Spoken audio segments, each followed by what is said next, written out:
यदि साथी तपाईँ पनि यस्तो टाइपको भिडियो बनाउन खोज्नु भएको छ भने सिम्पली यो भिडियो अन्तर्गत रहेर तपाईँले जान्न सक्नुहुन्छ कि कसरी तपाईँले के भन्छ यस्तो टाइपको भिडियो बनाउन सक्नुहुन्छ। साथीहरू मैले हालाकि तपाईँले बताइदिन्छु यस्तो भिडियो भनेको लिरिक्स हालेर बनाएको भिडियोलाई के भन्छ ल्यारिकल भिडियो भनिएको छ। अनि साथीहरू यो भिडियो अन्तर्गत रहेर तपाईँले के भन्छ आफ्नो भिडियोमा अथवा तपाईँको इमेजमा तपाईँले सिम्पली यो लिरिक्सहरू राखेर तपाईँले के भन्छ भिडियो बनाउँदा एकदम धेरै एट्र्याक्टिभ हुन्छ। एन्ड साथीहरू तपाईँले के भन्छ हेर्ने जुन मान्छे हुन्छ त्यो पनि धेरै एट्र्याक्टिभ हुन्छ, धेरैजनालाई के भन्छ पर्सनल्ली के भन्छ धेरै मनपर्छ। ओके, सो साथीहरू भिडियो सुरु गर्नुभन्दा अगाडि म मनोज एन्ड स्वागत छ तपाईँले मेरो युट्युब च्यानल टेक्निकल मनोजमा। सो साथीहरू let's start the video.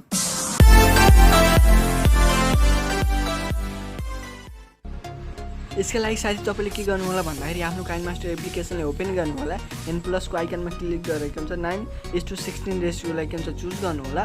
Okay, मैले साथी तपाईँले के भन्छ मेरो इमेजमा कसरी मैले लिरिक्सहरू ओके राख्छु एन्ड कहाँबाट तपाईँले के भन्छ लिरिक्स डाउनलोड गर्नुहुन्छ भन्ने कुरा यस भिडियो अन्तर्गत र तपाईँले सिकाउँछु। ओके, सो साथीहरू म सिम्पली मिडियामा जान्छु एन्ड साथीहरू मैले के भन्छ मेरो इमेज एउटा यहाँ सेलेक्ट गर्छु। ओके, सपोज मैले यो इमेजमा के भन्छ ल्यारिकल्स थप्न छ भने सिम्पली यसलाई के गर्छु भन्दाखेरि यसलाई के यसको कलरहरू के भन्छ अलि एडजस्ट गर्छु ताकि लिरिक्सहरू एड गर्दा अलि लिरिकल्सहरू देखियोस्। अथवा ओके हेर्न सक्छ भिग्नेटमा सिम्पली क्लिक गर्नुभयो भने साइडमा के भन्छ ब्ल्याक आउँछ। यहाँ आएर तपाईँले के भन्छ कलर यसलाई के भन्छ आफ्नो इमेजमा सिम्पली कलर एडजस्ट गर्न सक्नुहुन्छ, हेर्न सक्नुहुन्छ। ओके, यहाँ आएर तपाईँले के भन्छ आफ्नो फोटोलाई एकचोटि कलरिङ गर्नु होला।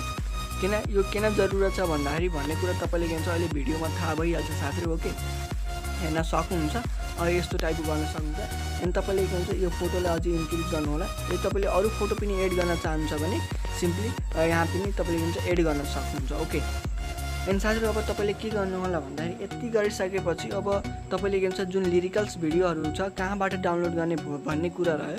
त्यो सिम्पली तपाईँले के भन्छ यदि युट्युबमा गएर तपाईँले के भन्छ new black screen lyrics video भनेर यदि सर्च गर्नुभयो भने त्यहाँ धेरै किसिमका लिरिकल्स भिडियोहरू न्यू आइरहेका हुन्छन्, लेटेस्ट आइरहेका हुन्छन्। सिम्पली त्यहाँबाट तपाईँले के भन्छ जुन तपाईँले मनपर्छ त्यो सिम्पली डाउनलोड गर्नु होला भिडमेटबाट सेयर गरेर। ओके, त्यहाँबाट डाउनलोड गरिसकेपछि तपाईँले डाउनलोड गरेको कुरा यहाँ तपाईँले सेयर गर्न सक्नुहुन्छ, हेर्न सक्नुहुन्छ। अब म के गर्छु भन्दाखेरि लेयरमा जान्छु, लेयरमा गइसकेपछि मिडियामा जान्छु एन्ड मैले जुन डाउनलोड गरेको लिरिक्स छ सिम्पली हेर्न सक्नुहुन्छ।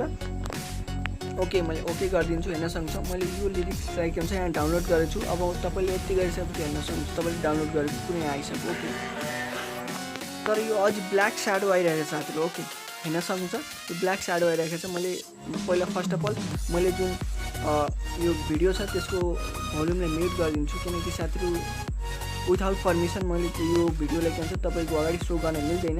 सो साथीहरू हेर्न सक्नुहुन्छ मैले हेर्न सक्नुहुन्छ अझै अलि यो राम्रोसँग एडजस्ट भएको छैन। साथीहरू सिम्पली तपाईँले के गर्नु होला भन्दाखेरि यसलाई ठुलो गर्नु होला एन्ड अब एकचोटि फेरि प्ले गरेर हेर्नु होला कहाँ लिरिक्स आइरहेको छ, हेर्न सक्नुहुन्छ। ओके, हेर्न सक्नुहुन्छ यहाँ आयो एन्ड सिम्पली अब तपाईँले के गर्नु होला यसमा एकचोटि क्लिक गर्नु होला तपाईँको। त्यसपछि तपाईँले एउटा ब्लेन्डिङको अप्सन तपाईँले हेर्न सक्नुहुन्छ। ब्लेन्डिङको अप्सनमा तपाईँले मल्टिप्लाई गरिदिनु होला। ओके, हेर्न सक्नुहुन्छ मल्टिप्लाई भएन भने स्क्रिन गरिदिनु होला। ओके, हेर्न सक्नुहुन्छ मैले स्क्रिन गरेँ, अब हेर्न सक्नुहुन्छ। ओके, हेर्न सक्नुहुन्छ पर्फेक्ट छ साथीहरू। अब तपाईँले के गर्नुहोस् भन्दा यसरी यहाँबाट तपाईँले के भन्छ तपाईँले यो कहाँदेखि आउन खोज्छ तपाईँले यसलाई सानो ठुलो पनि बनाउन सक्नुहुन्छ, हेर्न सक्नुहुन्छ। ओके, अब हेर्न सक्नुहुन्छ मैले प्ले गरेर देखाउँछु। ओके साथीहरू हेर्न सक्नुहुन्छ। ओके, यो लिरिकल्सहरू यहाँ आइरहेको छ, गीतहरू बजिरहेको छ साथीहरू तपाईँको ब्याकग्राउन्डमा अथवा तपाईँको ब्याकग्राउन्डमा तपाईँको इमेज हुन्छ। अब अनि यहाँबाट के भन्छ लिरिकल्सहरू तपाईँको इमेजको अगाडि के भन्छ सो गर्छ तपाईँको अगाडि। सिम्पली यसरी तपाईँले के भन्छ बनाउनु के भन्छ सपोज तपाईँले यो इमेज यो लिरिक्स भिडियोमा तपाईँले के गर्न छ अझ इमेज तपाईँले के भन्छ यसलाई इमेज यहाँबाट लिएर ओके सिम्पली लेयरमा नजानु होला, सरी तपाईँले के भन्छ मिडियामा गएर के गर्नु होला भन्दाखेरि तपाईँको इमेजलाई जति सक्दो तपाईँले के भन्छ यहाँबाट के गर्नु होला भन्दाखेरि एडजस्ट गरिदिनु होला। ओके, हेर्न सक्नुहुन्छ जति तपाईँले के भन्छ भिडियो लेन्थ जति राम्रो हुन्छ अनि तपाईँको लिरिक्स एकदम राम्रो छ भने त्यो तपाईँले बनाएको लिरिकल भिडियो पनि राम्रो हुन्छ साथीहरू। यसरी नै तपाईँले के गर्न सक्नुहुन्छ लिरिकल भिडियोहरू के हुन्छ बनाउन सक्नुहुन्छ, हेर्न सक्नुहुन्छ सिम्पली। ओके, हेर्न सक्नुहुन्छ। ओके, यहाँबाट तपाईँले के भन्छ सिम्पली यदि तपाईँ यो अक्षर देखिँदैन भने सिम्पली यहाँबाट तपाईँले के भन्छ कलर एडजस्टमेन्टमा आएर तपाईँले के गर्नु होला भन्दाखेरि आफ्नो जुन इमेज छ त्यसको कलरले सिम्पली एडजस्ट गरिदिनु होला। ओके, हेर्न सक्नुहुन्छ ताकि तपाईँको इमेजको ब्याकग्राउन्डमा तपाईँको इमेज ब्याकग्राउन्डमा छ भने तपाईँको फ्रन्टमा ती अक्षरहरू आओस्। ओके, अनि ओके लिरिकल्सहरू राम्रोसँग बजोस् भन्दाखेरि तपाईँले यहाँबाट हरेक कुराले के हुन्छ एडजस्ट गर्न सक्नुहुन्छ साथीहरू। ओके, सो साथीहरू मैले तपाईँले यो भिडियो अन्तर्गत बताएँ कि तपाईँले कसरी लिरिकल्स भिडियोहरू के हुन्छ आफ्नो लगाएर तपाईँले कहाँबाट डाउनलोड गर्ने भन्ने कुरा तपाईँले थाहा पाइसक्नु भएको छ। ओके साथीहरू, तपाईँले यदि आउँदैन भने सिम्पली युट्युबमा गएर सर्च गर्नुभयो भने न्यू ब्ल्याक स्क्रिन लिरिकल्स भिडियो भने त्यहाँबाट सिम्पली डाउनलोड गर्नु होला। यहाँ आएर के भन्छ काइनमास्टर एप्लिकेसनमा सिम्पली आएर तपाईँले के गर्न सक्नुहुन्छ, बनाउन सक्नुहुन्छ। अनि साथै तपाईँले के भन्छ थाहा छैन भने काइनमास्टर एप्लिकेसन कसरी डाउनलोड गर्ने भन्ने कुरा मेरो च्यानलमा मैले एउटा भिडियो बनाइसकेको छु अलरेडी, त्यहाँ गएर तपाईँले चेक गर्न सक्नुहुन्छ कि कसरी काइनमास्टरको मोड एप्लिकेसन तपाईँले डाउनलोड गरेर सिम्पली कम एमबीको